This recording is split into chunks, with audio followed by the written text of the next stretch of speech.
ang presidente, kung di ako nagkakamali, presidente ng Catholic Faith Defenders sa Quezon City. Tama po ba? Si Brad.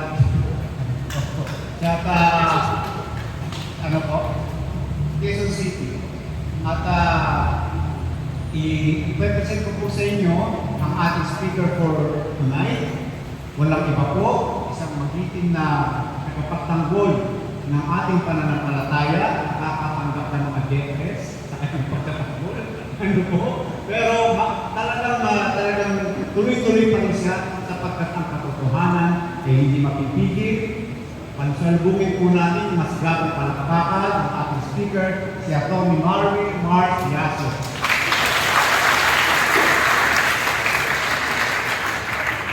Thank you very much po.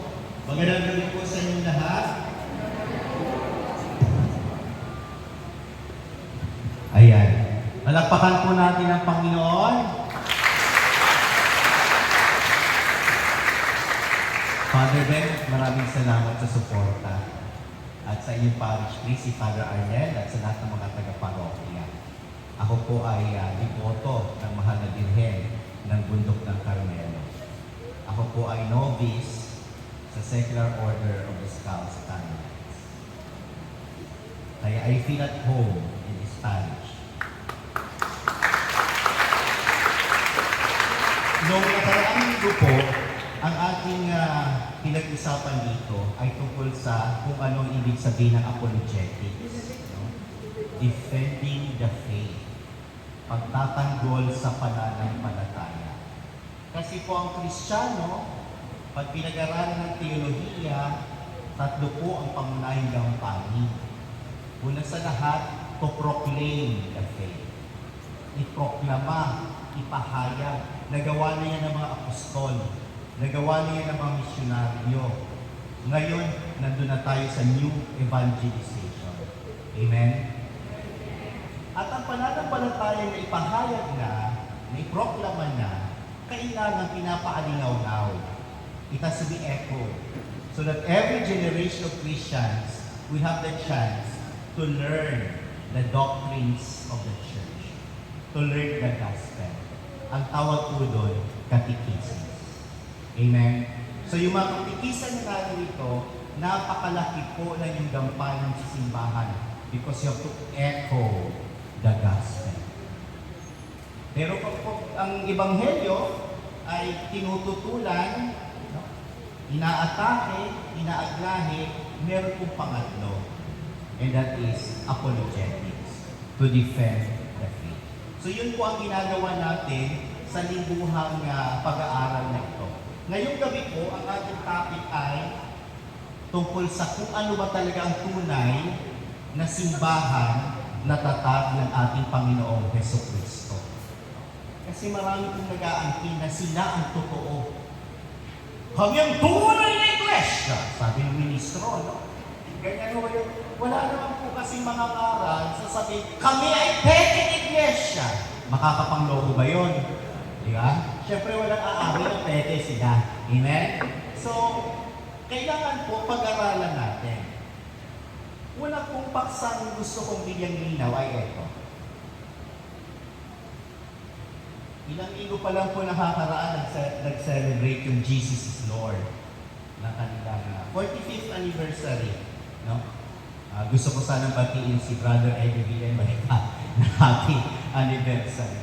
Kaya lang, dun sa kanyang pamamahayag, inulit niya na naman, paulit-ulit ng sinasabi, yung isang proposisyon na marami ng mga tao ang naluloko.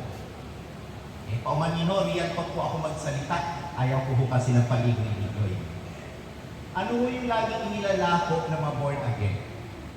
Hindi natin kailangan ng religion. Narinig din na yan? We do not need religion, brother! Only our relationship with Jesus. Amen? Diba ganun? Narinig niyo ho yan? Tamang sinasabi ko, no? Yan po ang inilalako ng mga born again Christians. Hindi nyo kailangan ng religion. Kailangan nyo lang manampalataya kay Kristo, magkaroon ng relasyon kay Kristo. Sapat na yun. Hindi kailangan ng religion. Ngayon, ang gagawin natin ngayong gabi, no? Susuriin natin kung yung pamamahayag na yon ay tama ayon mismo sa banal na kasulatan. Amen? Sukatin natin sila sa pamamagitan ng salita ng Diyos. Kung yung kanilang pinapangaral na hindi kailangan ng reliyon ay tama ayon sa Biblia. Nalulungkot ako. Ang dami na akong naloko. Iniwan ng pagkakatoliko, naniwala sa kasabihang yun. At isa po ako doon. Amen? Nag-born again ho ako. Tinanggap ko ho yung pangangaral na yun. Eh nung nag-born again ako, sa kababasa ko ng Biblia, hindi ko po binibenta itong mga Biblia na to ha. Ano ko lang ho yan, props. Sa pag-aaral ko po ng Biblia, nung ako'y naging born again, doon ko po nalaman na yung itinuro sa akin ay mali. Amen? Kaya alam niyo na kung saan ako nanggagaling. No? Hindi ako nang-aatake, kundi ito ibatay sa aking karanasan. Kung ako nga, no, ay nayakag, napaniwala, paano pa po kaya yung iba nating mga kababayan ang hindi mapaniwala ng maling aral na yan? Okay? Ako'y nagpapasalamat sa Diyos sa tulong na rin ng panalangin ng Mahal na Birheng Maria na ako'y nagbalik bilang Katoliko. At doon ko nalaman na totoong kasabihan that love is lovelier the second time around. Kaya nung nagkatoliko ako, kanina, si Libor Arbiter, bakit daw ako nag-apology? Sabi ko mahabang kwento. Itong sinasabi ko, bahagi pa lang. Okay? Nung bumalik ako, naging defender of the faith ako. Kasi galing na ako sa labas. Alam ko na yung mga batikos, alam ko na yung mga atake, kaya hindi pa bumubuka ang bibig ng born again, ng ministro ng Iglesia ni Cristo, alam ko na kung anong sasabihin nila. Amen? At higit sa lahat, sa tulong ng Diyos, alam ko na kung paano sasagutin. Amen? Tingnan mo natin kung tama yung pangangaral ng born again, na hindi kailangan ng religiyon. Anong sabi ng banal na kasulatan? Brother Bien, pakibasa nga sa James chapter 1 verse 27. At ito po ang nasusulat, kapatid, ang dalisay na relihiyon at walang dungis sa harapan ng ating Diyos at Ama ay ito: dalawin ang mga ulila at ang mga babaeng bao sa kanilang kapighatian at pag-ingatan walang dungis ang kanyang sarili sa sanglibutan. Ayan, narinig po ninyo, ang sabi pala ng Biblia, may totoo at walang dungis na relihiyon. Amen? Kaya kapag sinabi ng pastor na hindi kailangan ng religion, taliwas yan sa sinasabi ng Biblia. Dahil may totoo, dalisay na relihiyon. Sino daw yon? Yung mga nagangalaga sa mga byuda, sa mga ulila, yun ang totoong relihiyon. Tingnan ho ninyo, ano ang pinakamalaking charitable institution sa buong mundo? Simbahang Katolika. Sino nagpasimula ng mga bahay ampunan? Iglesia Katolika, Hospicio de San Jose. Sino ang nagpapagawa ng maraming hospital sa mga mahihirap? Iglesia Katolika. Sino ang nagtatayo ng homes for the aged para kalingain yung mainiwan ng kanilang pamilya sa kanilang pagtanda? Iglesia Katolika. Ang sabi ni Apostol Santiago, may tunay at dalisay na relihiyon at iyan ang nagmabalasakit sa mga ulila at mga byuda. Amen? Sabi ko, ang layo pala nung sinabi ni Pastor. So hindi sila yung binabanggit na totoong relihiyon sa Biblia kasi ayaw nga nila sa relihiyon eh. Amen? Amen. Kaya mga kapatid, yung ganyang pangangaral ay dapat nire-reject natin yan eh. Kasi, una sa lahat, makikita natin na yan po talaga ay taliwas, no? Sa pangangaral ng salita ng Diyos. Yung sinasabi na hindi kailangan ng reliyon, hindi ito importante, ito po ay inconsistent. Bakit? Sabi ng pastor, Hindi kailangan ng religion. Kailangan relationship with Christ. Inconsistent yun. Alam niyo kung bakit? Kasi ang salitang religion, ang ibig sabihin, pakikipag-ugnayan, pakikipag-relasyon. Parang sinabi mo, ayoko ng relasyon, pero kailangan ko ay relasyon. Amen? Yun ay kabalintunaan. Because the word religion comes from the Greek word religare, which means to bind. It is a sacred bond between God and man. That's not just a relationship, it is a covenant. Isang pakikipag-alyansa ng Diyos at ng tao. Mas matibay pa sa kahit anong relasyon.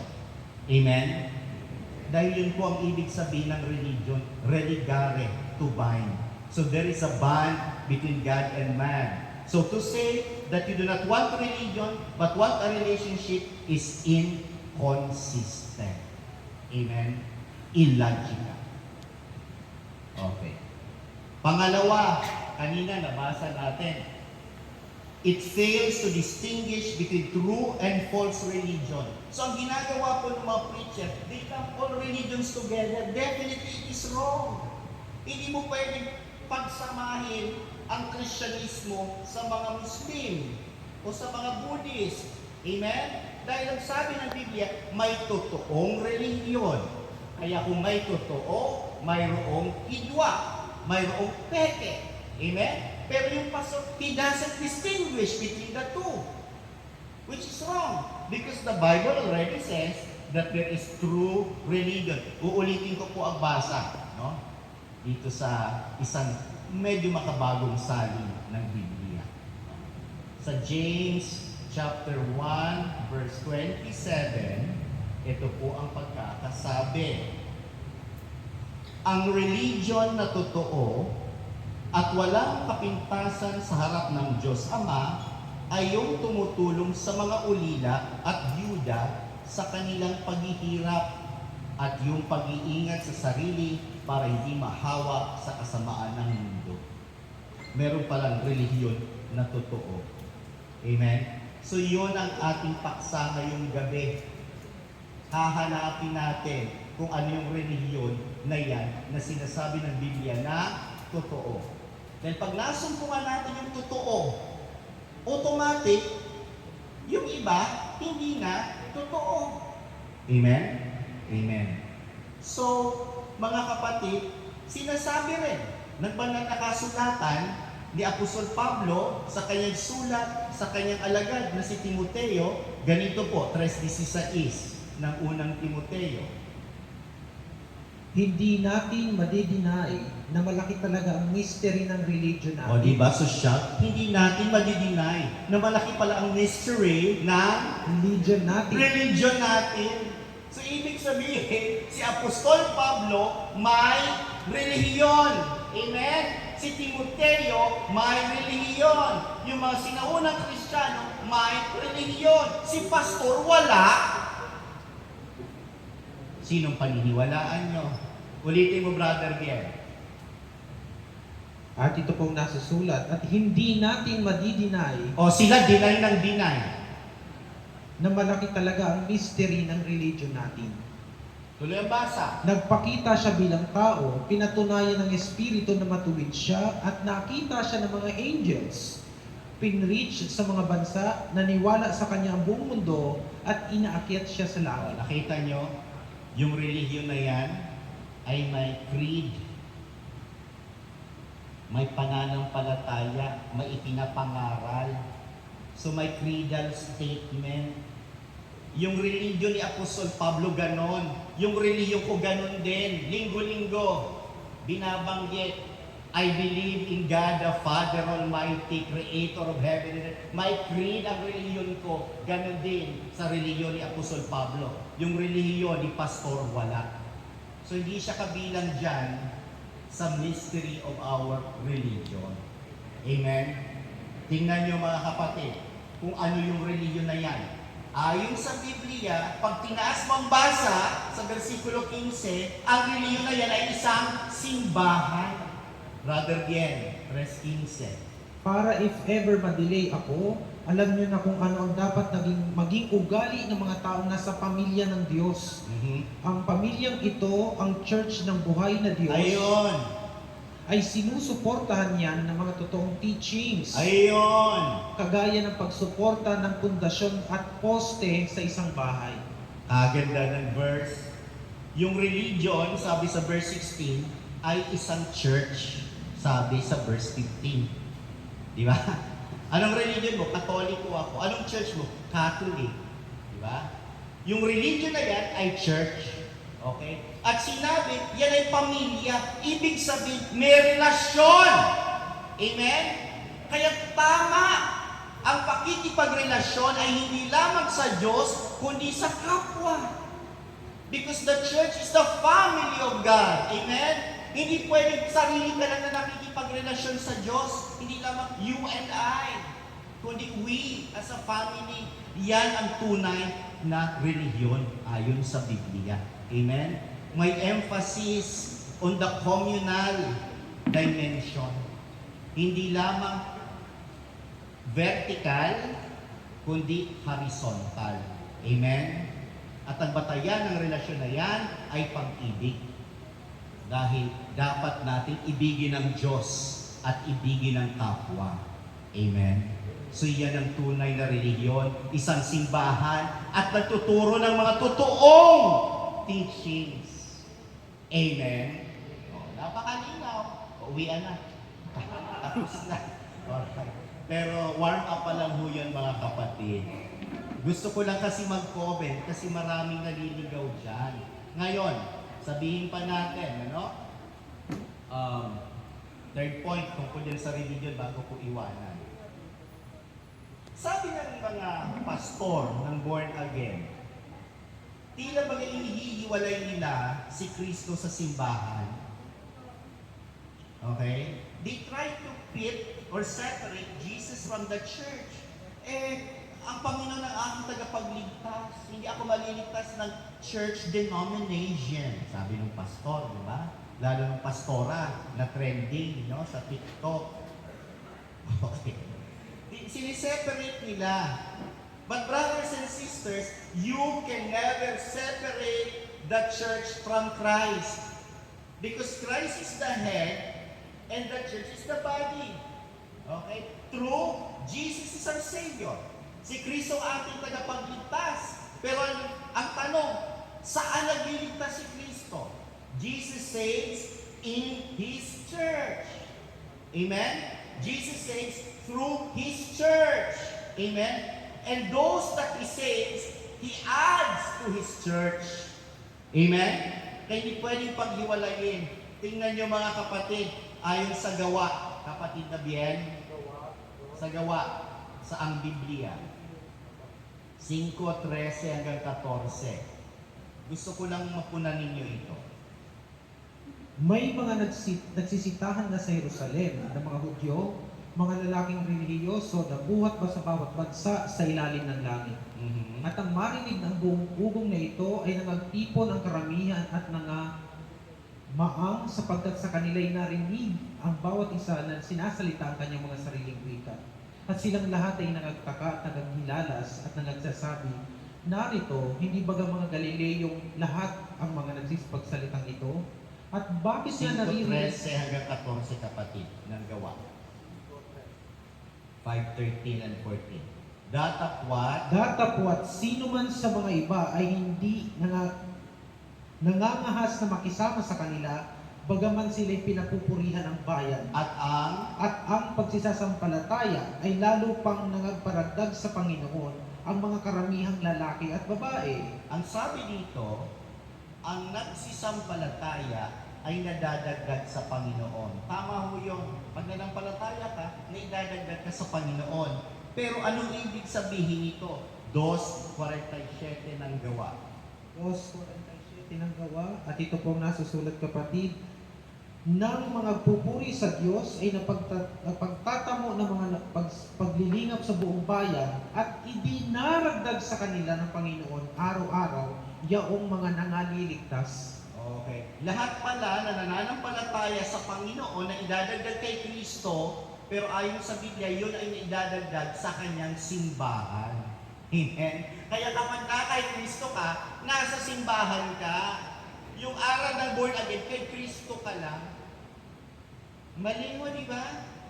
Talagang pag nagsuri ka ng Biblia, dito nagkakaalaman kung sino yung marunong sa banal na kasulatan at kung sino yung umi-etchos lang. Yung mga bata nakaintindi. Yung mga nagngangaral ng kanilang sariling opinion. Amen? Kasi malinaw, if you believe in Christ, you're added to Jesus. But at the same time, those that are being saved are added to His church. Amen? Amen. Okay. So, pakipaabot po ng aking greetings sa Jesus is Lord. Happy anniversary. Sana mabasa ninyo itong dalawang sitas na ito. Okay. Punta na tayo sa main topic, Brother Bien. Introduction pa lang po yun. Okay. Ito po pala yung may hawak na clicker. Okay. Okay. Mga minamahal, ito po ang dapat nating tatandaan. Pag tayo naghahanap ng tunay na simbahan, tingnan natin kung sinong nagtatag nito. Amen? Dapat Diyos mismo magtatatag eh. Hindi kung sinong tao lang magpaparegister sa Securities and Exchange Commission, appointed sa lugar na siya. No? O kaya magtatatag siya ng dating daan. No? Ang tunay na simbahan, ayon sa Biblia, ay dapat tatag ng Diyos. Dahil kapag hindi tatag ng Diyos, anong sabi, 1:27, ng Biblia? Kung hindi si Lord ang nagtatayo ng bahay, sayang lang ang effort ng Ayun. Kung hindi daw nagtatayo. si Lord ang nagtatayo, sayang lang ang effort. Kaya wag na. Di ba? Maliban ang Diyos ang nagtayo ng kanyang bahay, walang kabuluhan.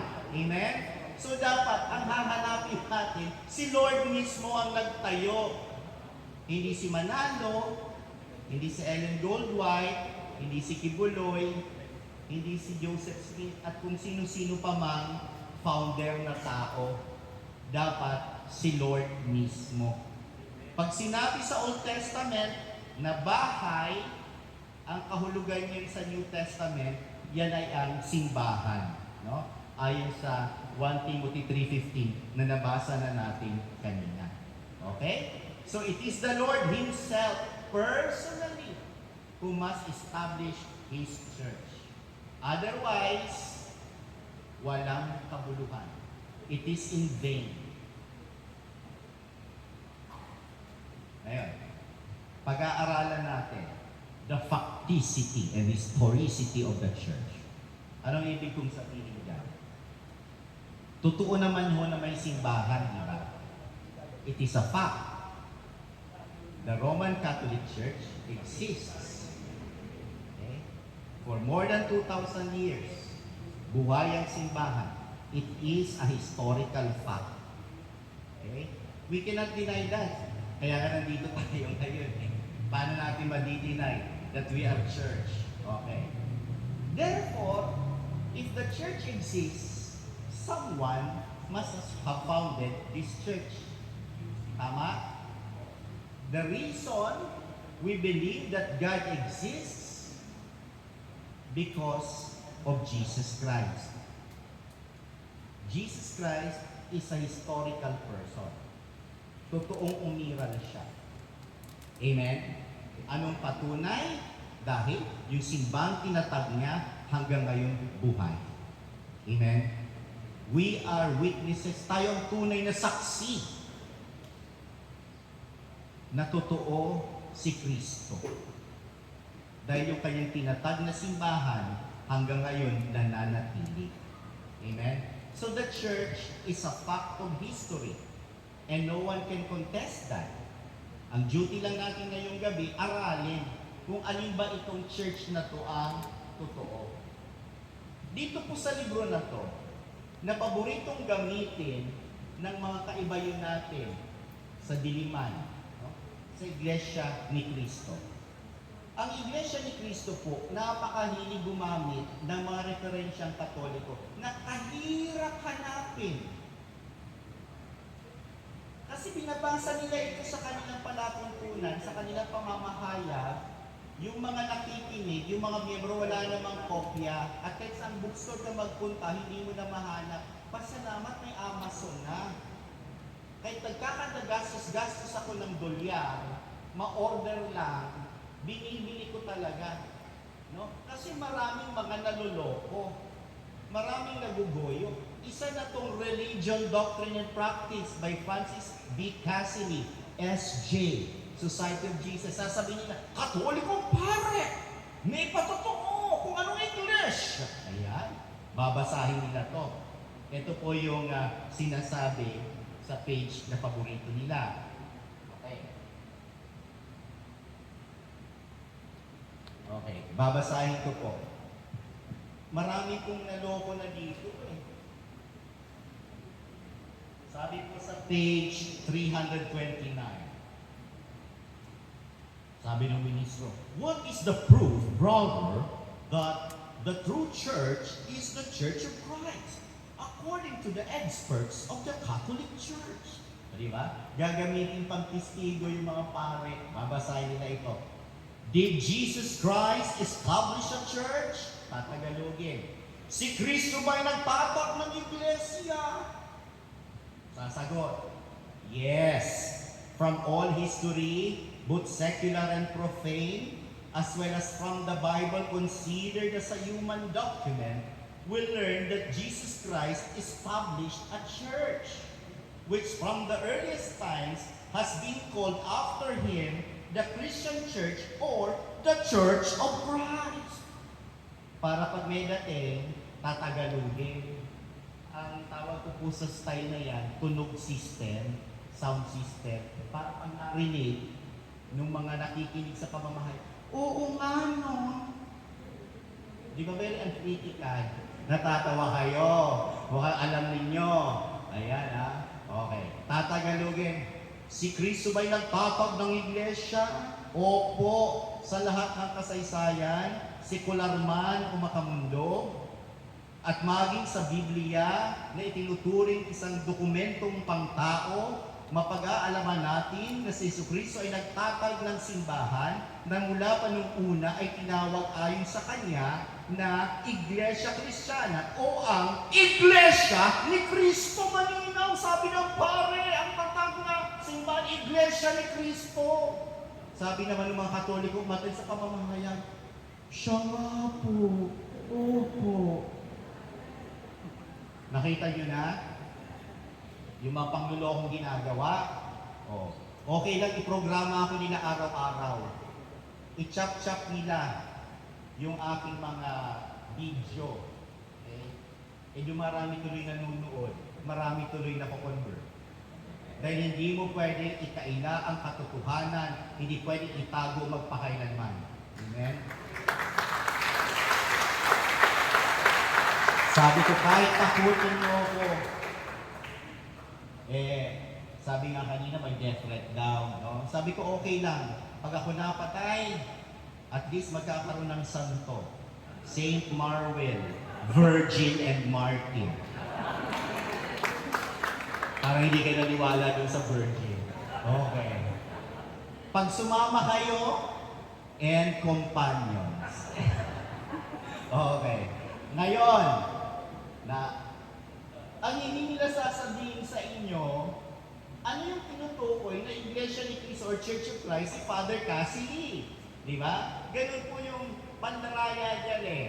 Ngayon, okay, ipapakita natin. Okay. Ano daw ang pangalan ng simbahan na yan natatag ni Cristo? Ito po, sa page 335. By what name do we call Christ Church? Sa anong pangalan tatawagin natin ang kay Kristong Iglesia? Sagot, we call Christ Church the Holy Catholic Church. Yeah. Pero hindi na nila sasabihin yun. Oh. So malinaw ang intensyon. Gustong magluto ng chop suey, chop-chop. Kaya very dishonest po talaga. No? At bakit nabanggit ni Father Cassidy tungkol dito sa Christian Church of Christ? Pag binasa mo po yung paragraph before that, no? Yung last sentence na lang, babasahin ko. Knowing then that Christ is God, we simply ask ourselves whether He founded a church. Kung alam natin na si Kristo ay Diyos, matatanong natin ang ating sarili kung nagtatag siya ng iglesia. Eh hindi naman Diyos si Kristo sa kanila eh. So hindi sila yung binabanggit na iglesia ni Kristo, ni Father Cassidy, kundi ang iglesia Katolika. Amen? Pakitago na brother diyan. Nakalagay yung sa safe sa bahay. Ikaw nakakalam ng combination. Alright. Sige. Iwan na natin ito si Cassidy. No? Nakakahiyan yung pinagagawa ng mga yan. So ang tanong ko ngayon, sabi ng banal na kasulatan, malibang ang Diyos mismo o ang Panginoon ang nagtatag. So tatanungin ninyo, who founded your church? Ayun. Saan damakmak na pagmumuka? Ang dami mga nagtatag. Pero isa lamang dyan, ang tatag ng Panginoong Jesucristo. Tingnan natin yung mga referensya, mga secular references. Okay? Patotoo ng tao, patotoo ng mga marurunong. Sabi sa Encyclopedia Britannica, the Roman Catholic Church traces its history to Jesus Christ and the Apostles.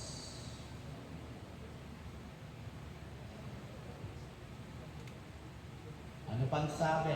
The Roman Catholic Church or Catholic Church is the Christian church in full communion with the Bishop of Rome, currently Pope Francis. It traces its origin to the original Christian community founded by Jesus Christ and led by the 12 apostles, in particular, Saint Peter. Ayan, no? Sinong nagsabi? Encyclopedia Britannica. And supposedly biased yan against us. Kasi Anglican sila. So hindi talaga nila madinay. Okay. Ito naman si Martin Luther, nung panahon ng Reformation. Kadamo ang iglesia na i-establish ni Martin Luther. Libo. O eto, nakuha ko to sa Lutheran Handbook. Okay. Page, if I'm not mistaken, 70. Okay. Pag-amin ng Lutheran.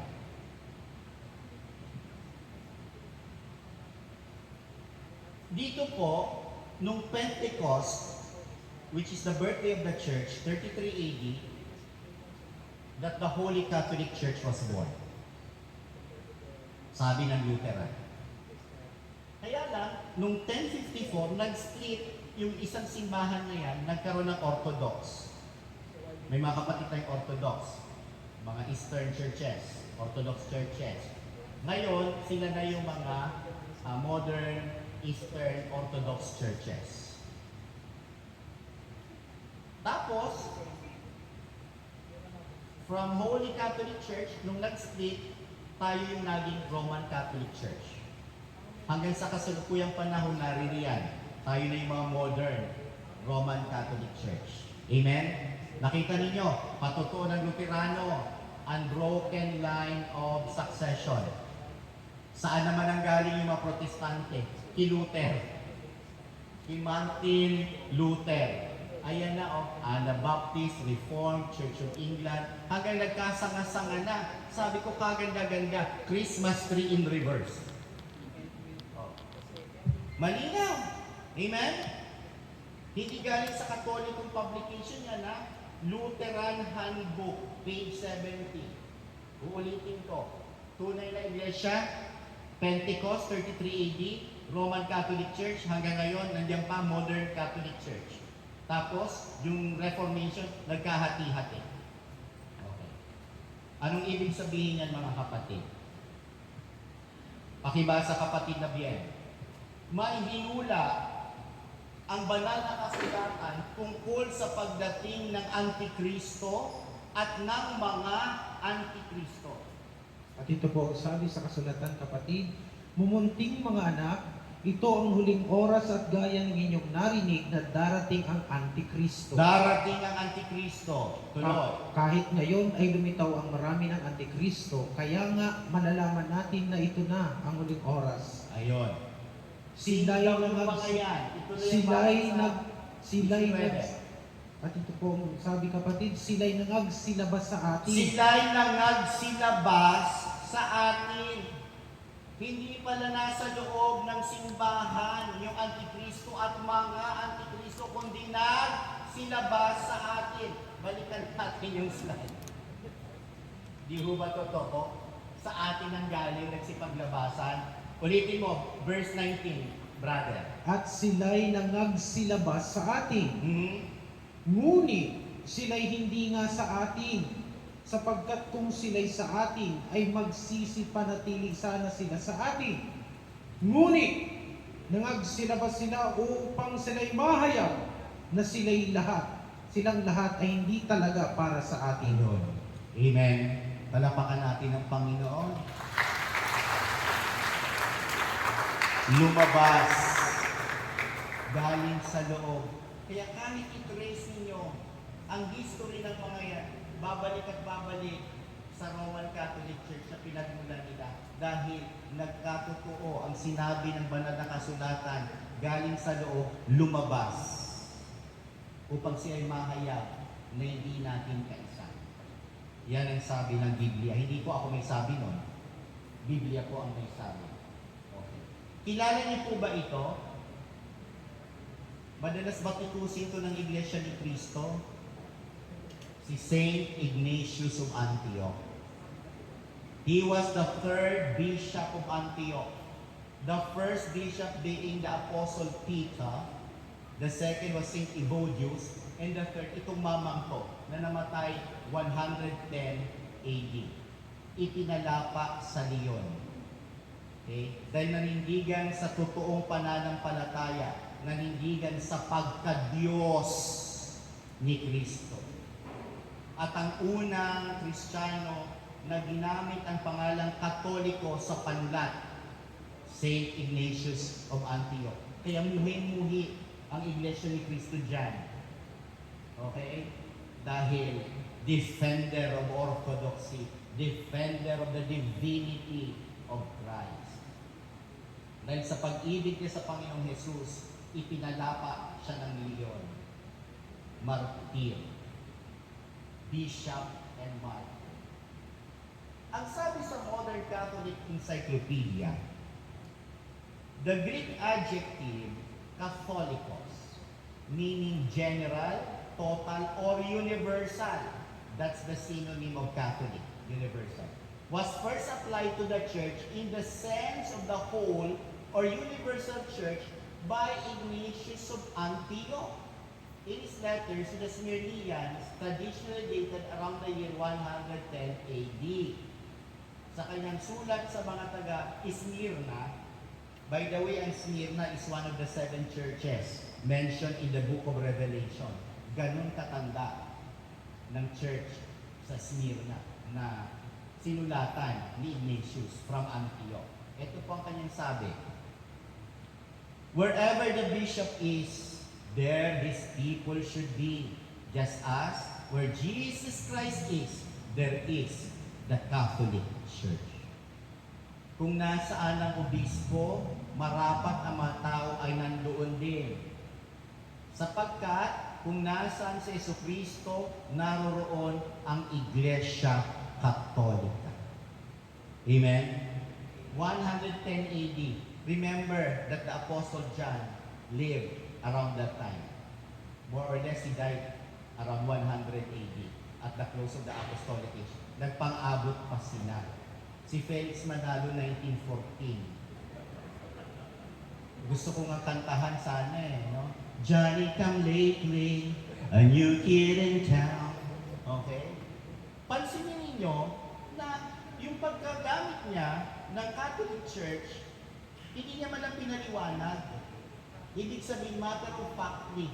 Kumbaga palasak. So he assumed that the Smyrnians already were familiar with this term. Amen? So it was already a common way of calling the church, designating the whole church as Catholic Church. That Ignatius did not even bother to explain what he meant. He assumed that his readers already knew what he was saying. Amen? So the early Christians knew they were Catholic. Okay? Kaya sabi niya, where Jesus Christ is, there is the Catholic Church. So he is a witness to the use of Catholic to designate the whole church. Okay? Ano pang sabi sa Encyclopedia Americana? Kanina, Britannica. Ngayon naman, Americana. Sabi dito, the term Catholic comes from the Greek Catholicos, meaning universal. Saint Ignatius of Antioch was martyred at Rome around 107 AD. Medyo may disparity sa year kasi wala namang perfect na calendar ng panahon. Even the birthday of Jesus Christ is plus or minus 6 years ang problema. Okay? Okay, take note he did not invent, but the first recorded use, okay, of the complete term Catholic Church. First recorded use sa unang panulat. Kasi pwede naman, di ba, na nag-exist na, tinatawag ng Catholic, pero hindi nga lang na isusulat kasi late naman ang pagsulat. Di ba? Nung pinanganak ka, kasabay mo pinanganak ang birth certificate mo? O, hindi pala eh. Okay. Common sense. Alright. Okay, ito pa. Sabi ng Encyclopedia Americana. The term Catholic comes from the Greek Catholicos, meaning universal. In the Muratorian fragment, a manuscript dating from about the year 200 AD, it is applied to 2 epistles, Jude and 1. Eusebius of Caesarea applies it to 7 epistles, James 1 and 2 Peter, etc. Sabi ng Iglesia ni Cristo, mga kapatid, ni sa paligid-ligid ng Biblia ninyo mababasang salitang Katolika. Sabi ko yun lang palang gusto nyo sa pagilid-gilid. Eh kung mabasa ko sa gilid ng Biblia, basahin natin. Sa gilid-gilid lang naman pala yung gusto niya eh. Eh di maghanap sa gilid-gilid. Gedli-gedli lang palang gusto. Eto, basahin natin dito sa nagdala pa ako nitong Latina Vulgata. Ang bigat-bigat, ang laki-laki. Kasi dati gusto kong pumasok sa politika. Bumili na ako ng Bible. Kasi dito ako mag-o-oath. Papahawakan ko kay Brother Ger. Kaya ako maglalagay ng kamay ko, I do solemnly swear. Kaya lang hindi pinala. Kaya nagagamit ko na lang sa apologetics. Okay. Sabi ng ministro, ni sa pagligid-ligid ng Biblia, hindi nyo mababasa ang Katolika. Sabi ko, gilid lang palang gusto mo pwes pagbibigyan kita. Basa. Epistola Catholica Beati Jacobi Apostoli. Nasa title, The Catholic Epistle of James. Yan yung pinapaliwanag ng Encyclopedia Americana. Kasi yung mga epistles na yan, ang tawag natin ngayon, the general epistles, were called the Catholic epistles. Okay, andyan no? Accepted by the Universal Church. Ngayon, mag-aaral tayo ng etymology. Paano ba natin na-derive yung word na Catholic? Nasa Biblia ho. Hindi naman ho tayo naghabi kung saan-saan. Di ba? Kagaya ng Iglesia ni Cristo, may nabasa Roma 16:16. Yun ang pinaregister. Di ba? Sa atin, hindi ho. Okay. Ang Catholic ay galing sa dalawang salita. sa salitang kata, which is a preposition, meaning according to. Holos or holon, which is a noun, meaning whole or entire. So pag sinabing kataholos, according to the whole, according to the entirety, ayon sa kabuuan, therefore universal. Saan natin mababasa yung mga yan? Sa Acts 9:31, lumalabas yung kataholos, yung derivative niya na kaholes. Ang sabi dito sa 9:31, marunong ka bro magbasa ng Greek? Dito sa Po. In Greek, 9:31. Homen Ecclesia kataholos ho iuday kagalaliyay kay Samaryay. Okay, pwede na pagtsagaan bro. Kunti pa. Ang sabi dito, Hemenon Ecclesia Capoles tes Judayas kay Galilayas kay Samareas Eken Erinen oy Kudumine. So nandun po, Ecclesia Capoles. Okay? Doon po derive. Okay. Sa Acts 4:18, Katolu ang lumabas na adverb, meaning wholly, entirely, at all. Okay? Sa Latin po, ayun, magagamit ko na naman siya. Okay? Sa Latin po, pag sinabing whole church, sa Latin ay universa ecclesia. Kaya tandaan po natin, ang Catholic ay universal. No? Basahin natin sa Romans chapter 16, verse 23.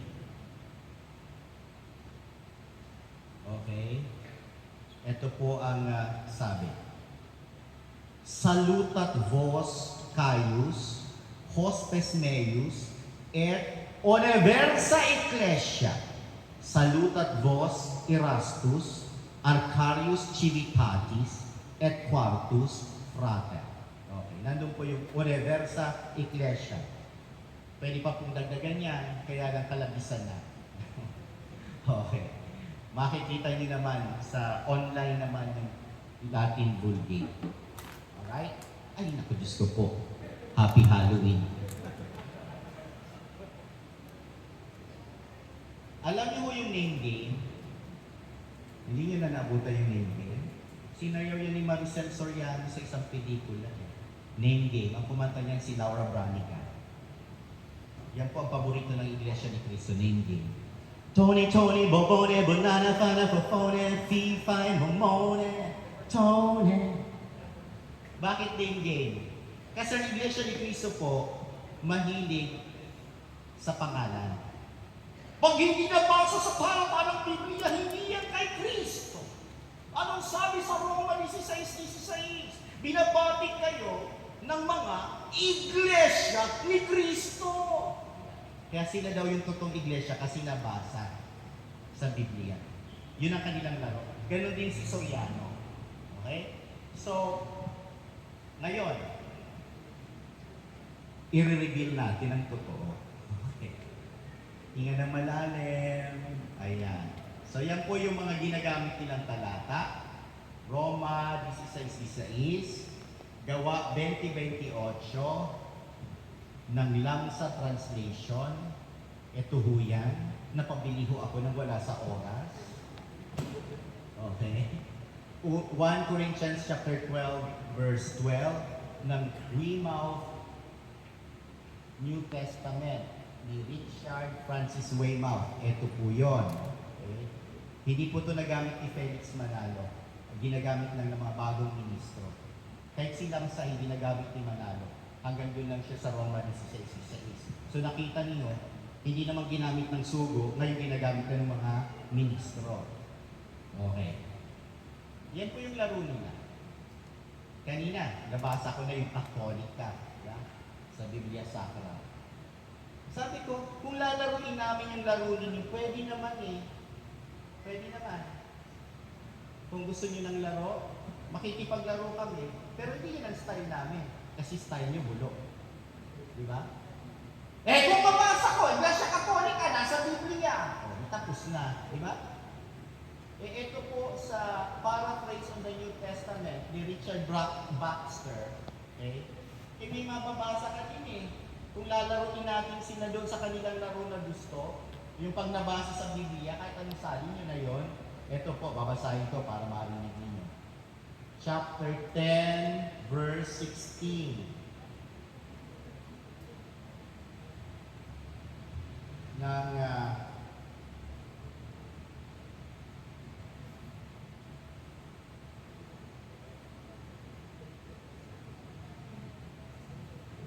Baxter Translation.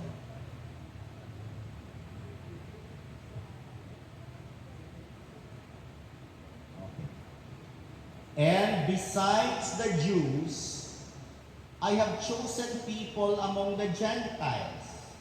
Them I must call and gather to me, and Jews and Gentiles shall be one Catholic Church under me, their only universal head and shepherd.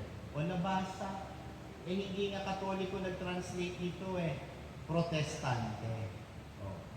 Yun ang laro nila. Nakabasa din tayo, di patas na. Pero hindi po yun ang laro natin.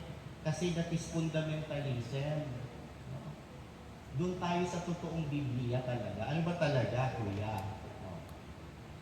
Yung Roma 16:16 po, kopya yan ni Felix Manalo. Nagkabali lang 16:16 yan. Kasi dati siyang miyembro ng Churches of Christ. In fact, mas tama po yung pangalan na Churches of Christ kung tutuusin. Kasi yan yung nasa Romans 16:16. Basahin mo nga, Brother Bien. Can you read in English, brother? Romans 16:16. Salute one another with a holy kiss. The churches of Christ salute you. Okay. Nandoon, member siya ng Churches of Christ na Campbellites. Si Manalo. Kaya doon niya nakuha yung idea na kumuha ng pangalan sa Biblia. Linadjarize niya pa.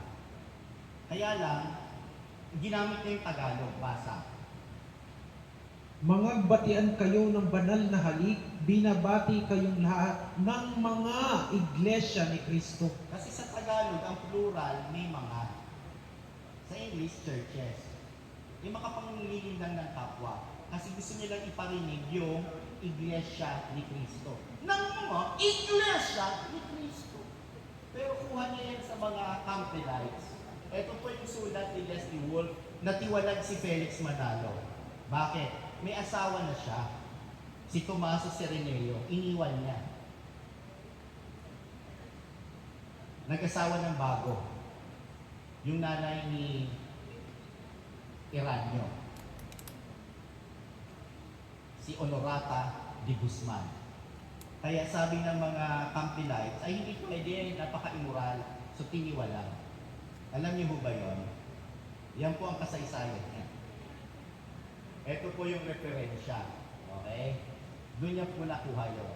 Ngayon, dahil doon po sa Romans 16:16, ipapaliwanag ko po sa inyo, ha? Ipapaliwanag ko sa inyo.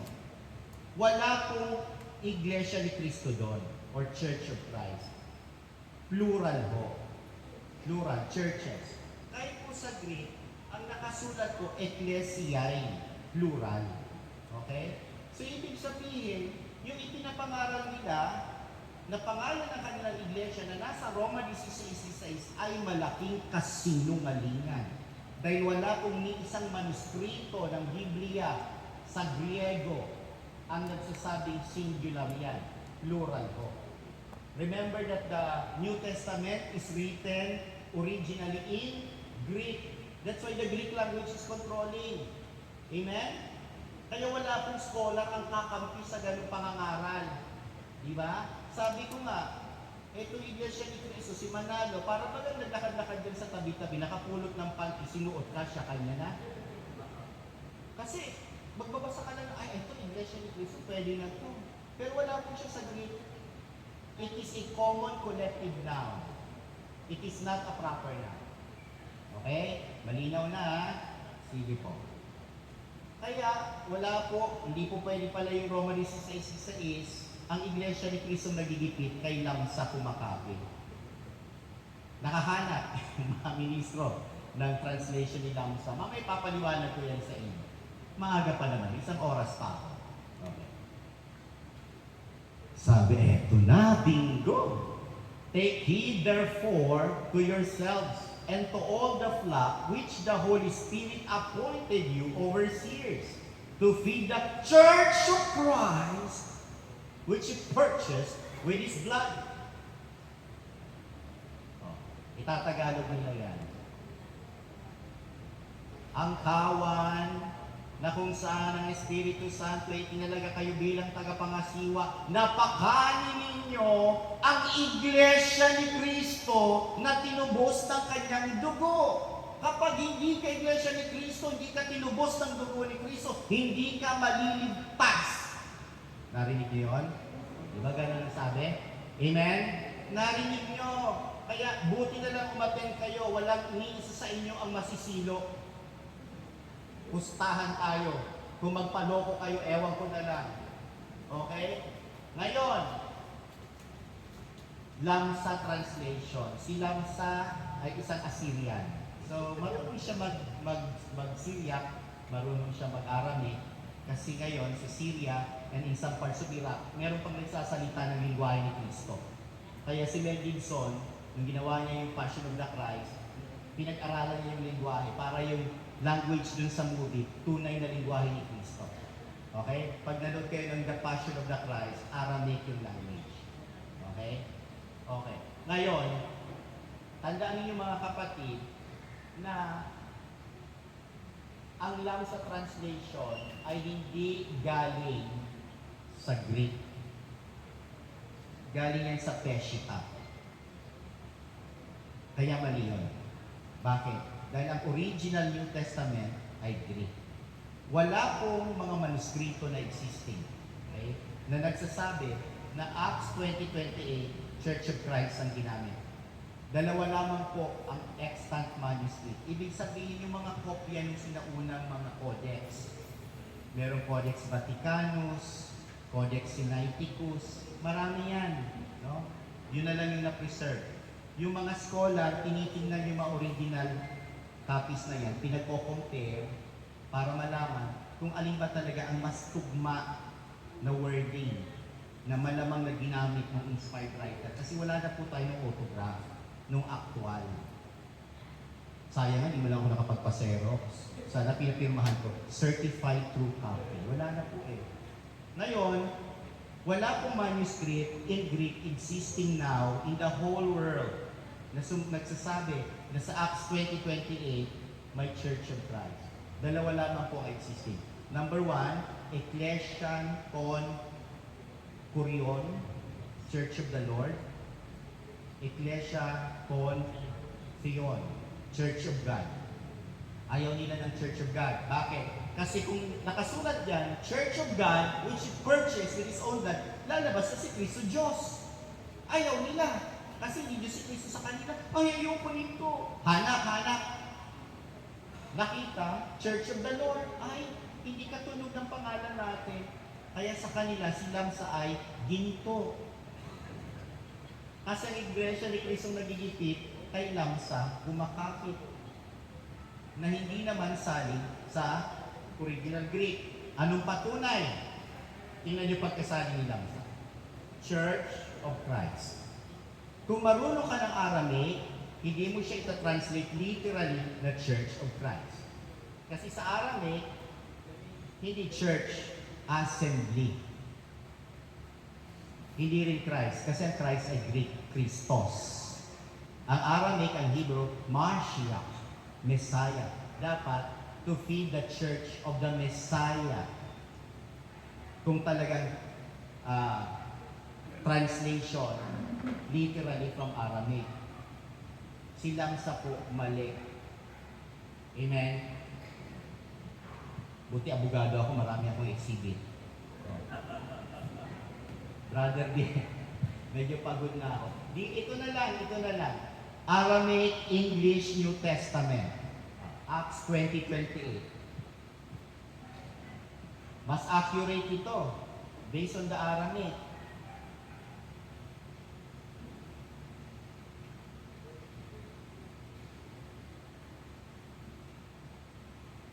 It says, "Take great care of yourselves and all of the flock over which the Ruach HaKodesh The Ruach HaKodesh, the Holy Spirit. has established you as overseers for, that you feed the assembly of Mashiach."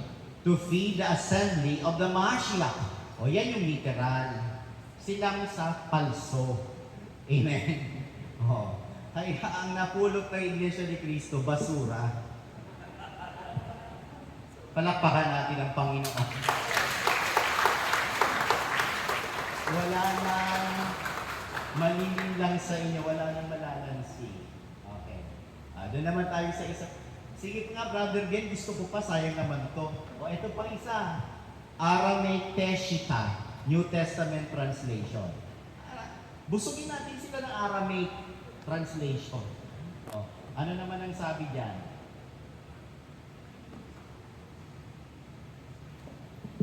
It says, "Watch therefore over yourselves and over the flock over which the Holy Spirit has appointed you overseers, to feed the church of God that He purchased with His own Nakita blood." nyo, isang translation ng Aramaic, nag-agree sa Greek, Church of God, which He purchased, Diyos si Cristo. Amen? Oh. Peshita din yan. Oh. Dagdagan pa natin kapatid, baka kulang pa. Oh.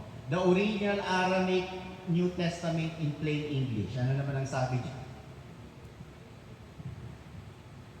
Nag-iisa si Lamsa sa kanyang sa kanyang pagkakamali.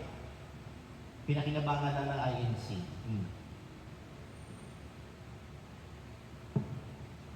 It says here, "Pay attention to yourselves therefore, and to the whole flock in which the Spirit of holiness has appointed you overseers, to shepherd the church of God, which He has purchased with His You own see, blood."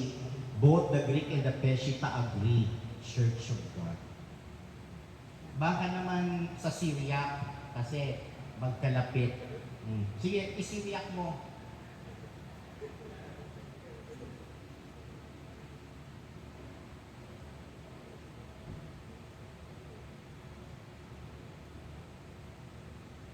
Kasi ang Aramaic po at Syriac halos magkalapit. No? Parang Waray at Cebuano kahit papano magkalapit. "Take heed therefore to yourselves to the whole flock over which the Spirit of holiness has constituted you to bishops, to pasture the church of the Messiah."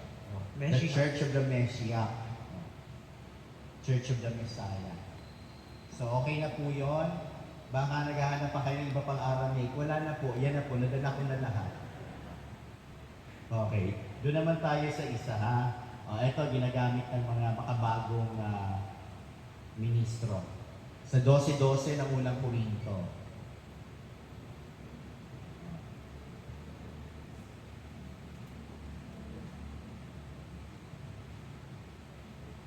It says here, "For just as the human body is one, and yet as many parts, and all its parts, many as they are constitute but one body, so it is with the church of Christ." Ayun. Anong iglesia ni Kristo? Ayan. But of course, that is a very dishonest way if you use that. Why? Because the Greek, again, which is the original, in 12:12, doesn't mention church. Okay? It just mentions Christ. In fact, yan si Weymouth, nireconsider niya yung kanyang sarili. Sa kanyang mas bagong translation, pinalitan niya. Na-realize na naman siya. Basa, 12:12. "For just as the body is one, and yet has many parts, and all its parts, many as they are, constitute but one body, so it is with Christ." Okay. Walang sinabing Church of Christ, sinabi Christ. No? So, nakakahiya na po talaga yung mga ganun, ano? Okay. Sana isara na nila yan. Pero gusto kong balikan si Lamsa kasi gigil na gigil pa ako. Ginagamit nila ito na paliwanag. Okay. Page 149. New Testament Commentary by Lamsa. Nasabi, si Lamsa nagsulat, tingnan natin yung kanyang paliwanag. Babasahin nila yung page 149. Okay? So, babasahin ko po para fair. The Eastern text reads, the Church of Christ, which he has purchased with his blood. Yun yung kanyang ginamit na translation. A later monophysite Aramaic text known as Peshito agrees with both the Greek and the King James versions and uses the word God instead of Christ. So inamin niya, kaya yung ibang binasa natin Peshita translation, Church of God, okay? This text was slightly revised by Rabula, Bishop of Edessa, and other monophysitic bishops who sought union with the Byzantine Church in the 5th and 6th centuries AD. Second paragraph. Jesus was not called God in those early days, sabi ni Lamsa, but he is wrong. There are so many references in the Bible that Jesus is categorically referred to as God, but that's for a different topic, the divinity of Christ God. The term generally used by his disciples and their followers was Maran, our Lord, and Eshu, Jesus. Peter, on the day of Pentecost, calling Jesus of Nazareth, a man approved of God, among you by miracles and wonders and signs. Oh. In other words, si Lamsa mismo ay umaamin. Ang ginagamit, our Lord and Jesus. Bakit na ginawang iglesia ni Kristo? Dapat, iglesia ng Panginoon o iglesia ni Jesus. Amen? Oh. In fact, kung si Lamsa ang tatanungin, nung ginamit niya yung salitang iglesia ni Kristo, meron siyang ibig sabihin. Gusto niyo malaman? Tanungin niyo ako. Hindi lang ako marites, maritoni din ako. Alam niyo yung ibig sabihin ng maritoni? Marites na attorney.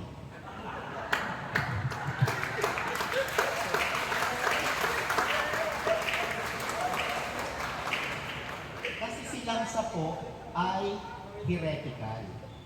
Okay? Monophysite heretic siya. Sa kanya, isa lamang ang persona ni Kristo at si Kristo ay Diyos. Hindi Diyos. Isa lamang ang kalikasan ni Kristo, Diyos. Hindi Diyos at tao. So he believed that Jesus Christ is God, period. Okay? Heretical siya. Ang iglesia ni Kristo, heretical din. Birds of the same feather, flock together. Dito sa last paragraph, sa page 150, kaya pala ginamit niya yung Church of Christ. Ito kanyang paliwanag. Jesus died on the cross as a man. Parang si Bradstock. Si Sok heretical. Okay. Jesus died on the cross as a man. His divinity neither suffered nor died. This is because his divinity, the Christ in him, was not subject to natural laws. Christ existed from the very beginning. He was neither born, nor did he die, but he lives forever. This belief is still held by Christians in the East. Yung pagkaintindi pala nila sa ng Kristo, Diyos. Amen? Hindi babasahin ng Iglesia ni Kristo dahil taliwas sa kanilang pananampalataya. Okay? Brother Ben Papitago, alam mo combination ng save ko sa mga. Okay. So, isara na po natin itong name game na to. Nakakaumay na. Wala na sigurong magpapalansi pa.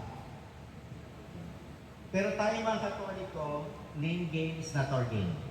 Anong tindig ng simbang Katolika?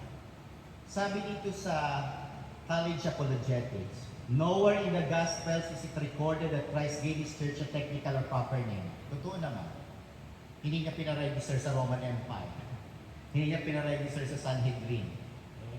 Hindi niya bininyagan ng pangalan. And it is easy to surmise why. Sabi ng author. There is nothing about a proper name which prevents it from being appropriated or copied by a false church. Sino po sa inyong pumunta na ng NBI? Ingat po kayo, baka may kapangalan kayo. Kayo mahalagang middle name. Di ba? Halimbawa, Michael Lopez. Sino dyan ang totoo? Sangkater ba yan? Di ba? Kasi ang pangalan pwedeng kopyahin. May mga katukayo ang tao, buti nila ako Marvel. Kunti lang kami sa buong mundo. Isa lang yata ako sa nauna. No? Maraming Marvel, mga taga-Israel at taga-Pennsylvania. Okay? I am from LA. Legazpi, Albay. Okay. Ngayon, there is nothing about a proper name which prevents it from being appropriated or copied by a false church. Totoo yun. Punta ka ng Green Hills. May nakita ka doon bag. LV. Ay, akala mo Louis Vuitton. O kaya meron doon magandang bag. Hermes. Diba? Pasosyal ka eh. Kaya dapat marunong ka mag-pronounce. Binili mo, class A pala.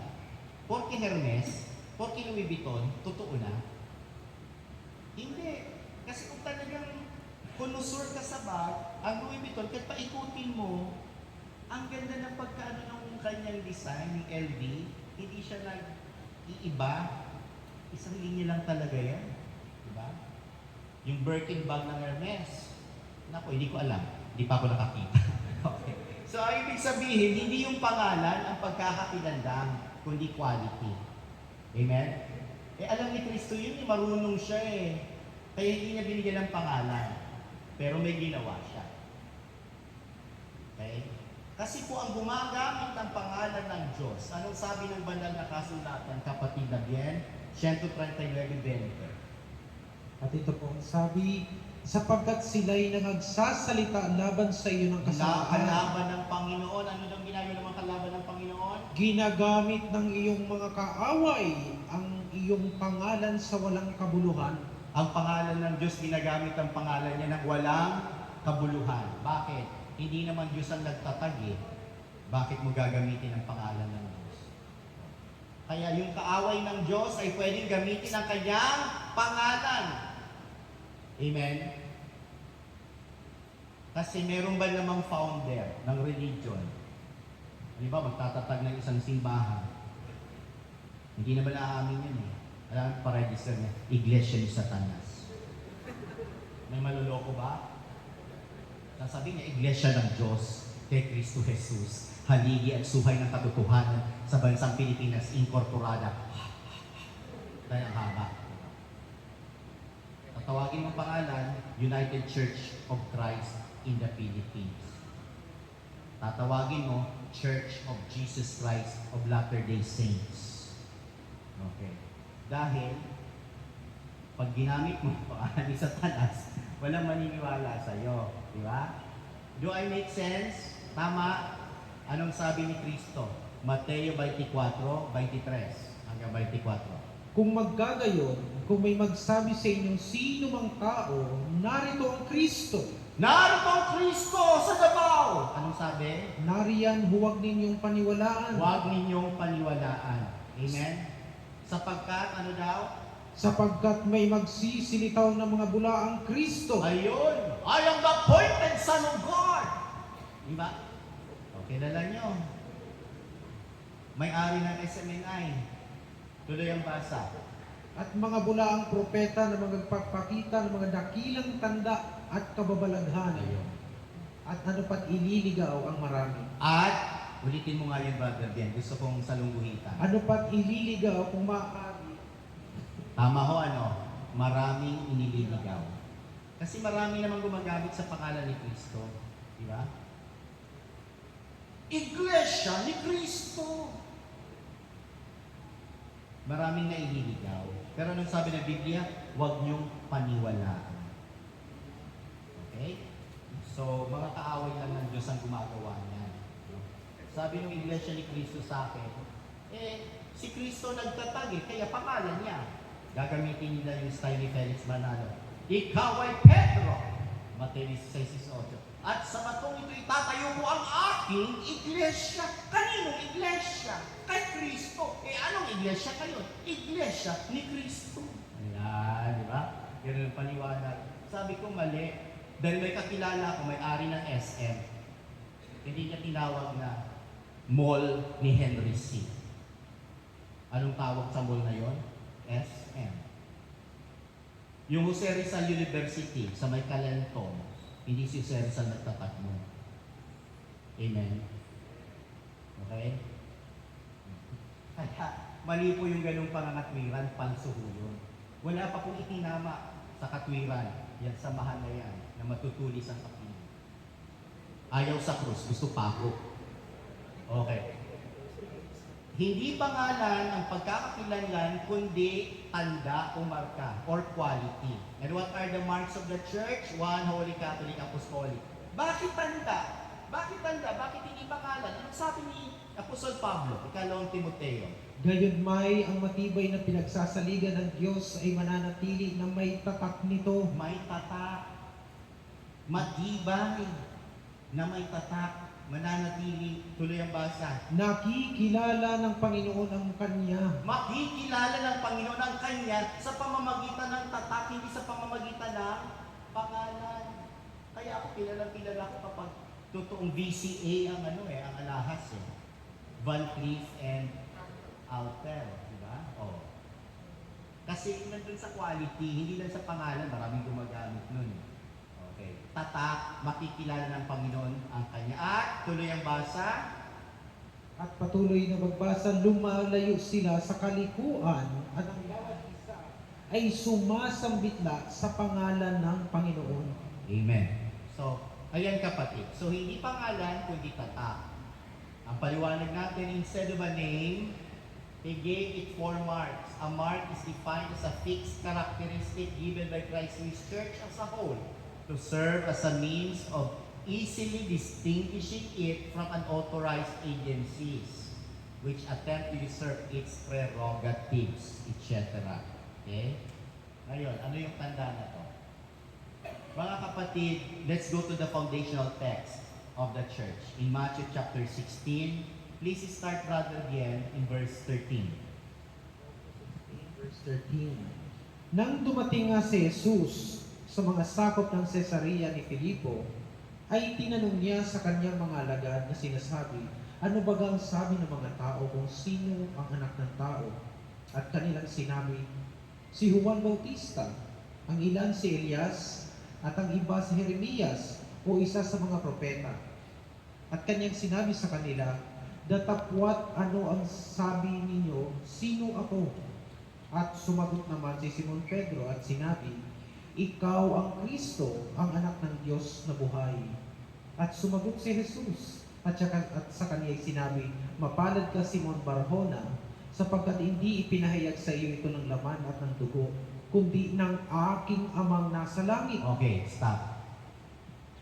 Tinanong niya yung mga apostol, anong ichinichika ng mga chismosa dyan? Sino daw ako? Sabi ng mga apostol. Sabi ng iba, ikaw si Elias. Sabi ng iba, ikaw si Juan Bautista. But Jesus is not interested on what other people are saying. Dahil maraming interpretasyon, maraming opinion, maraming puro-puro. Isa lamang ang kanyang hinihintay na kasagutan. Dahil yun ang tamang opinion. Ang opinion ni Apostol Pedro.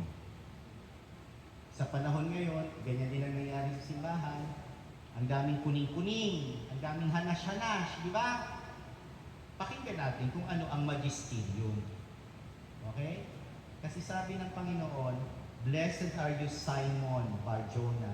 Flesh and blood has not revealed this to you, but my heavenly Father. Okay? Si Simon Peter ang may hawak ng revelation. Anong ginawa ni Kristo? At sinabi ko naman sa iyo na ikaw ay Pedro, at sa ibabaw ng batong ito ay itatayo ko ang aking iglesia, at ang mga pintuan ng Hades ay hindi magsisipanaig laban sa kanya. Siguro mga kapatid, hindi niyo pa ngayon nagigets bakit pinabasa ko yan. Kasi po yung 4 marks of the church, hindi naman po yan inimbento ng Katoliko, ng pari o ng Santo Papa. Yan po ay nakapalaman doon sa panukala ni Kristo ng kanyang pagtatatag ng kanyang simbahan. Dahil dyan po sa Mateo 16, hindi pa niya na itatatag ang simbahan sa Pentecost pa mangyari, pero nangako na siya. Naroon po yung 4 na marka. Pag sinuri po natin yung salita ni Kristo, inulit-ulit ko talaga siyang basahin, Lord, give me wisdom so that I will discern your word. Nandiyan po pala. One. Ang sabi sa Matthew 16:18, I will build my church. Plural or singular? Singular. So, yung watak-watak na iba-ibang denominasyon na nagkiklaim na Kristiyano that is contrary to the will of the Savior. Ang gusto niya isa. Hindi niya sinabing, I will build my churches. Ang sabi niya, I will build my church. So from the very intention of the founder, the church must be one. It must be characterized by unity, oneness. And the church must be holy. Why? Because the founder is holy. Jesus. He is the source of our holiness. He is the head. And we are the members. So the holiness comes from the head down to the members. Si Apostol Pedro, di ba siya yung isang makasalanang tao? Ikinailan niya pa nga si Kristo. And even before that, during the time that he met Jesus, anong sabi niya? Depart from me, Lord, for I am a sinful man. Tanggap niya, makasalanan siya. Pero anong sabi ni Kristo? Blessed are you, Simon. Mapalad ka. Because Jesus bestows holiness. Amen. Kung sa simbahan may kabanalan, hindi dahil yan sa ating mga sarili. Then ako ay makasalanan. Lahat tayo ay makasalanan. Ang kabanalan ay galing sa Panginoon. That's why the church is holy because the founder is holy and He bestows holiness. Nandun na yan nung pinangangako niya ang simbahan. At sinabi niya sa Matthew 16:19, I give to you the keys to the kingdom of heaven. Whatever you bound on earth shall be bound in heaven. Ang jurisdiction ng simbahan, ang extent ng simbahan ay heaven and earth. What can be more universal than that? Tell me. Amen? Kaya Catholic, all-encompassing, heaven and earth. Finally, apostolic. Why apostolic? Ang ibig sabihin ng apostle, sent, sinugo. Hindi si Felix Manalo, ha? Sinugo. The apostle of the Father is Jesus Christ. Amen? Siya lang, wala nang iba. Pero si Kristo, nung nagtatag ng simbahan, He chose the chief apostle, Peter. And together with the 11 other apostles. Kaya apostolic. Amen? So nandun na. Panukala niya pa lang. Blueprint niya pa lang. Nandun na. Oh. Mateo 16, 13 hanggang 19. Ulit-ulit yung basahin. Nandyan yan. Ngayon, katuparan, Pentecostes. Nung nanaog ang Espiritu Santo. Sabi sa gawa, 1:14, basa. 1:14. At ang lahat ng ito ay nagsipanatiling matibay na nagkakaisa sa panalangin. Nagkakaisa. Nandun na. Nung Pentecostes, nagkakaisa na yung mga alagad. Amen? So nandun na yung unity. Acts 2:4.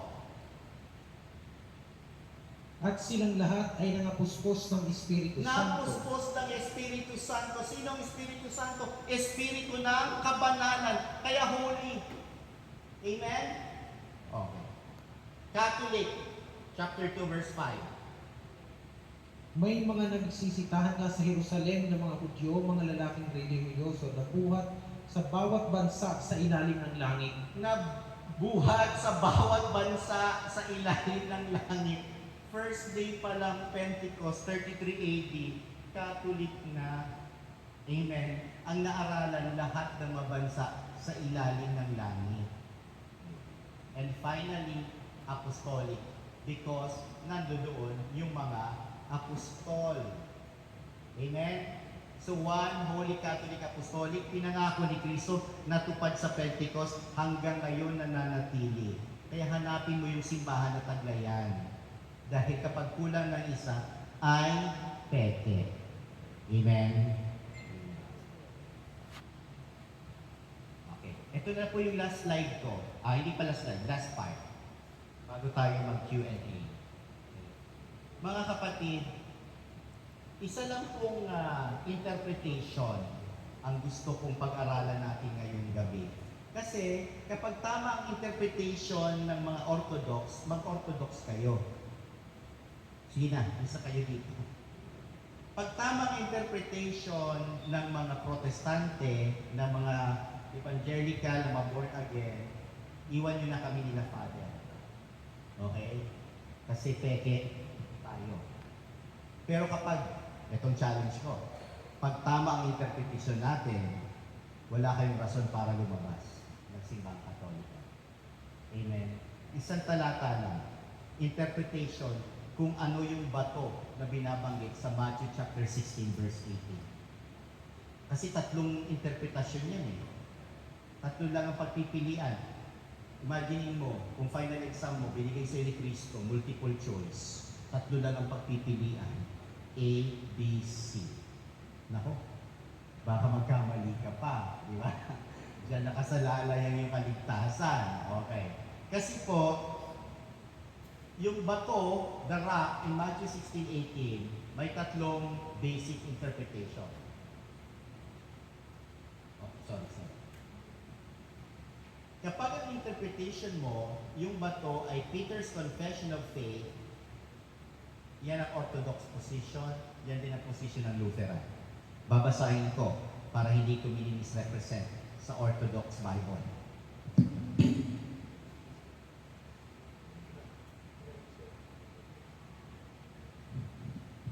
16:18. Peter rock is a play on the word for rock. In both Aramaic and Greek, Petros, Petra.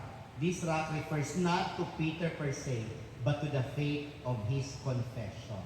Okay. Orthodox position. Yan din ang position ni Martin Luther. Lutheran.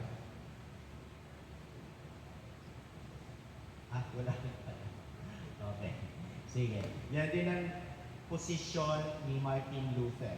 Okay. Ito na yata yung last slide. Meron pa.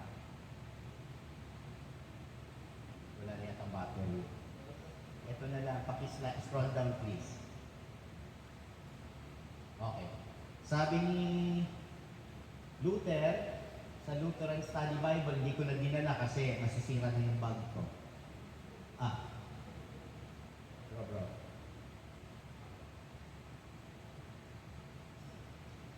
Sige na. Okay. Next slide. Okay. Sabi ni Martin Luther, position niya, therefore the building of the church is upon this rock of confession. This faith is the foundation of the church. Okay? So sa mga Luterano, okay, yung confession of faith ni Peter, yung bato. Ganon din sa Orthodox. Next slide. Sabi naman ng mga Evangelical, sinabayan nila si John Huss. Huwag masyado magalaw bro kasi naaalis yung ano. Can you go back to John Huss? Kahit ayaw niyo ng pagmumukha niya, balik na natin. Okay. Ito rin ang sinusunod ng mga Iglesia ni Cristo at iba pang sekta. Yung bato na yon ay si Cristo. Christ is therefore the foundation. Okay. Sa Catholic Church, okay, next slide please. Si Peter. Okay. Ngayon, ipapaliwanag natin kung alin doon sa tatlo ang tama. Okay. Confession of Peter, Christ himself, or Peter. Lutheran, Orthodox, Evangelical, Iglesia ni Cristo, Catholic. Okay.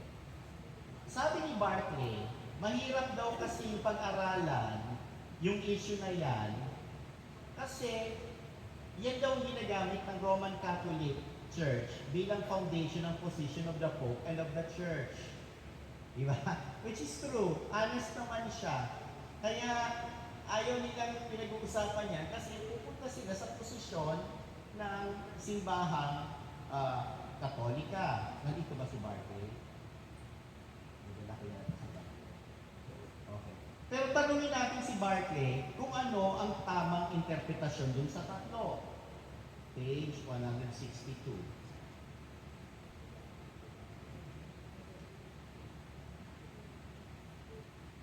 Okay. Page 164. The last interpretation is still the best. It is that Peter himself is the rock, but in a special sense. Expert, nabibili sa St. Paul. Hindi siya Katoliko, Protestante siya. Inamin niya na sa tatlong interpretasyon na yon, save the best for last. Okay. So, siya na mismo nagsabi. Next slide please. Ito naman sa after key, ano bang sumunod? Ito na. Tingnan mo nga after key. Go back to Barclay. Okay. Sunod. Okay. Dito naman kay R.T. France, okay. New Testament commentary. Inaamin niya na ang mga Protestante daw nag-overreact. It is only Protestant overreaction to the Roman Catholic claim that has led some to claim that the rock here is not Peter at all, but the faith which he has just confessed. Yung interpretation pala na yung rock ay yung confession of faith is an overreaction against the Catholic position. Oh. Inamin niya, page 254.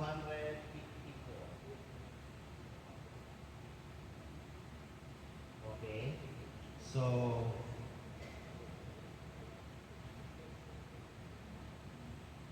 pero ang sabi niya dito, ito maganda may paliwanag siya.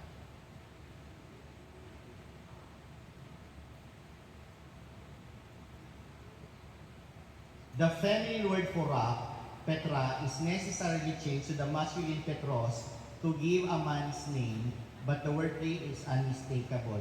Kaya lang naman daw tinawag na Petros, kasi nga po sa Greek, ang rock ay Petra. Kasi masagwa naman, kalalaking tao ni Pedro, tawagin siyang Pedra. Okay. So, umaamin. Okay? Next slide. Si Holman. Si Holman, nagalit pa siya. Pinagalitan niya yung mga protestante. Oh. Although, mga protestante ito, page 251. Ayun.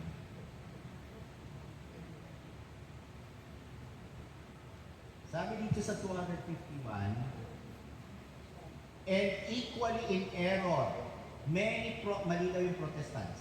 Many Protestants have reacted against the Roman Catholic interpretation by going to the other extreme, allowing the rock Petra to mean anything but Peter himself. So siya inaamin niya, Peter talaga yon, overacting lang tayo mga Protestante. Okay? Kaya dyan po talaga sa Matthew 16:18 nagkakatalo. Next slide, brother. Oh, tapos na. Ngayon, ipapaliwanag ko. Sa Matthew 16:18, nung nagsasalita si Kristo, anong lingwahe ang ginamit niya? Aramaic.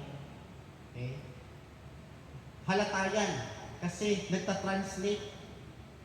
Sabi Simon Bar-Jonah. Yung pagtawag ng Bar-Jonah, Bar, anak ni. That is a Semitic way of speaking. So nung sinusulat ni Matthew, sinusulat niya sa Greek, pero may underlying Jewish or Aramaic culture, including the language. Kaya nung nagsasalita si Kristo, hindi naman siya nag-Greek, nag-Aramaic siya. So walang change of word. Petros, Petra. Kasi sa Greek, may grammatical gender. Diba? Ganun din sa Spanish, sa Italian. Pero sa Aramaic, wala. Isang word lang ginamit niya. Kepha. Kaya nung sinabi niya, you are Kepha, and on this Kepha, I will build my church. Okay. Brother, baka hindi naniniwala. Kunin mo nga yung Aramaic dyan na isa. Yung, ito na lang, Aramaic English New Testament. Oh. Okay, balik tayo sa original na language ni Kristo na ginamit niya nung nagsasalita siya. Matthew 16:18. Kahit yan na lang yung huli nating paglingkod. I say also to you that you are Kepha, and on this Kepha I will build my assembly. Okay. You are Kepha, and on this Kepha, I will build my assembly. Okay. Anong ibig sabihin ng Peter or Kepha? Minsan, ginagamit sa Bible, makikita niyo, Cephas. Di ba? Peter or Cephas. But these are not two different names. They are just one name, but two translations. One Greek, Peter, Petros, and one Aramaic, Kepha, naging Cephas. John chapter 1, verse 42. And he brought Peter to meet Jesus. 1:42. And he brought Peter to meet Jesus. Jesus looked intently at Peter for a moment and said, "You are Simon, John's son." Oh, Aramaic din yung ginagamit ni Kristo kasi nagta-translate si John para maintindihan ng mga Greek readers niya. You are Simon, John's son. Tuloy ang basa. "But you shall be called Peter, the rock." You shall be called Peter, the rock. Or you shall be called Peter, which is Cephas. Okay? Kasi yun ang gamit ni Kristong lengguwahe. Ngayon, ito namang New English Bible na pinagsamang i-translate ng mga Protestant scholars into English. Pinaro yung Matthew 16:18. Sila na mismo ang nag-translate ng tama. Basa, Matthew 16:18.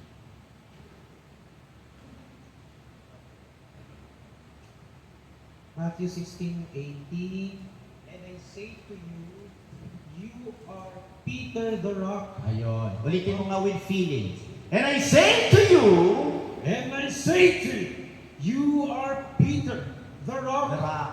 And on this rock, I will build my church." Okay. Mga kapatid, tatlo ang option. A, B, C. A, confession of faith. Tama o mali? Mali. B, Christ Himself. Ang ginagamit nila dyan sa si Kristo daw yon, ang ginagamit niya dyan yung sa ng mga iglesia ni Kristo, yung sa Corinto, 1 Corinthians 10:4. Basa, Brother Bien. Paborito to ng mga IMC. Okay? At ng iba pang mga protestante. 1 Corinthians chapter 10 verse 4. "Ang lahat ng nagsiinom ng isang inuming dinyaon, at ang lahat sa Espiritu, sapagkat nagsisiinom sa batong ayon sa Espiritu." Ulitin mo, brother. That's very important. Slowly. 1 Corinthians 10 verse 4. "At lahat ay nagsisiinom ng isang iinuming dinyaon ayon sa Espiritu, sapagkat nagsiinom sa batong ayon sa mga Espiritu na sumunod sa kanila, at ang batong yaon ay si Kristo." Okay, porque nabasa na si Kristo ay bato, yun din daw sa Matthew 16:18. Magkaiba pong context. Kasi sa Matthew 16:18, si Kristo ang nagtatayo ng simbahan sa bato. Sa 1 Corinthians 10:4, ang pinag-uusapan, yung bato sa ilang na kung saan uminom yung mga Israelita, at yun ay si Kristo. Magkaiba ang tinutukoy. Magkaiba. Amen?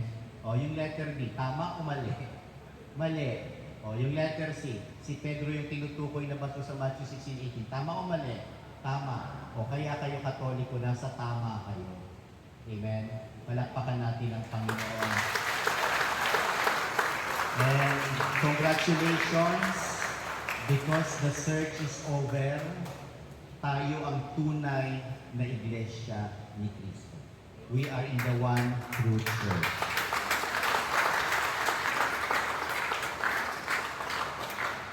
Mary, Queen and Beauty of Carmel, pray for us. In the name of the Father, the Son, and the Holy Spirit. Amen. Maraming salamat po, Atty. Marvin. Isang palakpak pa para kay Atty. Marvin. Thank you, thank you. And talagang punong-puno ng ebidensya. Parang lahat kayo ay nasa jury. Di ba? Meron pa kayong exam. At kayo na ang magpasya, kayo na ang maghusga kung kayo ba ay nasa tunay na iglesia. Yes or no? Yes. No? Lahat ng nasa tunay na iglesia, itaas ang kamay! Yehey! Palakpakan ulit. Salamat sa Panginoon. At siyempre, tatawagin natin sa pagkakataong ito ang ating pura paroko, si Father Arnel Recinto para magbigay ng pasasalamat at kaunting reaction sa ating panayam sa gabing ito. Father Arnel. Magandang gabi po sa inyong lahat. May napansin ako, gising na gising kayong lahat, no? Gising, walang natulog. So, Attorney and your team, thank you very much for visiting us. And thank you very much for enlightening our mind. Thank you very much for giving us the conviction that we are truly the Church of Christ. Kung tayo ang tunay na Iglesia ni Cristo, ano yung isang Iglesia ni Cristo? Nakabarilin ako eh. So sana po, wag na kayo magpabola, no? Pag may lumapit po sa inyo, huwag kayo basta makikinig. No? Sabihin natin, pag kinakausap ko ng mga yan, sasabihin ko na, you're not my teacher, Jesus is my teacher. If I listen to you, I became your followers. But I listen to Christ because Christ is my teacher and I follow Him. He is my Lord. So thank you for bringing the words of Christ to us. Thank you for being Jesus to all of us. So wala kaming masasabi kundi salamat. Nawa ang banal na Espiritu ay mapuspos palagi sa inyo para mas marami pa kayong puntahang mga parokya. No? Actually, una kami dapat dito sa Diocese of Cubao eh. No? Naantala lang talaga kami. No? Pinukonta kami ng iglesia eh. So, natuloy din yung aming apologetic series of seminars. So, mauuwi tayo ngayon at matutulog ng mahimbing dahil alam natin tayo ay sa tama at nararapat. Amen. So, again, to all my parishioners, thank you for being here. Kayo po ang bida. Kayo po maghahatid niya sa BEC niyo. No? Salamat po. No? Salamat po, Father. At siyempre, hindi lang naman natin ginawa ang panayam na ito para lang kontrahin yung Iglesia ni Cristo lang, kundi mapatnayan na yung iba pang mga sekta na umusbong. Pagkatapos na nung may tatag ang simbahan, ay hindi rin tunay sapagkat nasa ambang original, kundi narito sa atin. Amen? Amen. At maaaring may tanong ba kayo? May tanong pa ba kayo? Wala na, kaya pupunta na tayo sa ating susunod na part ng programa natin. Awardan natin ng Certificate of Appreciation si Atty. Mario Villasos. Attorney, please come forward. Handa ang photo ops natin dyan. Ayan, see. Okay. So, babasahin ko po, no? This Certificate of Appreciation is given to Atty. Mario Villasos by the Our Lady of Mount Carmel Parish, Road 8, Road 2, Project 6, Quezon City. Atty. Mario Villasos of Catholic Faith Defenders, Quezon City. As Speaker of Talk 2, ang tunay na Iglesia ni Cristo, Catholic Doctrine Seminar Series, signed by yours truly as PPC Coordinator, and Reverend Father Arnel F. Recinto, Parish Priest.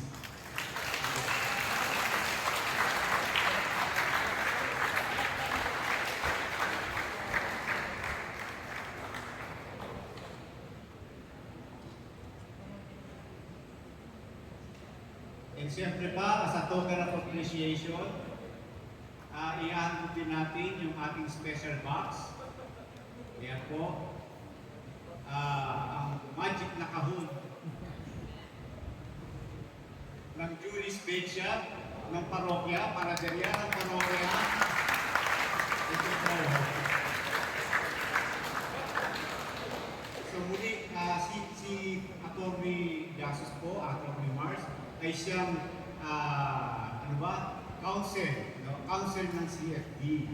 Siya po ang tumatayong hindi lang tagapagtanggol ng simbahan, kundi tagapagtanggol din ng Catholic Faith Defenders.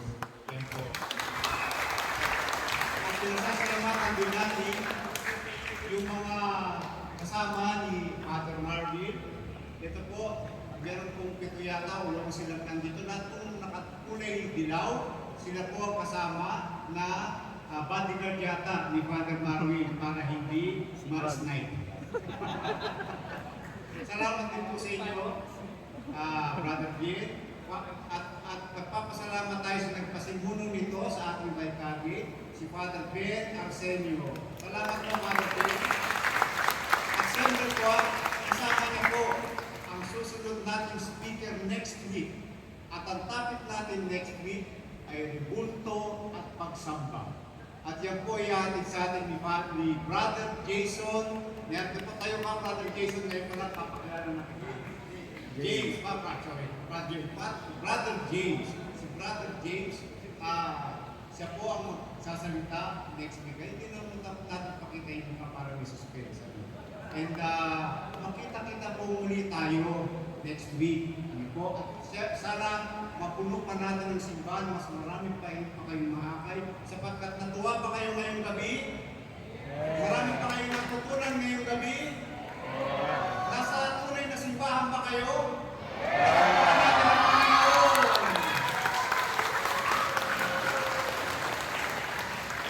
At narito po muli si Father Abnel para ibigay sa atin ang ating final blessing sa gabi niyo.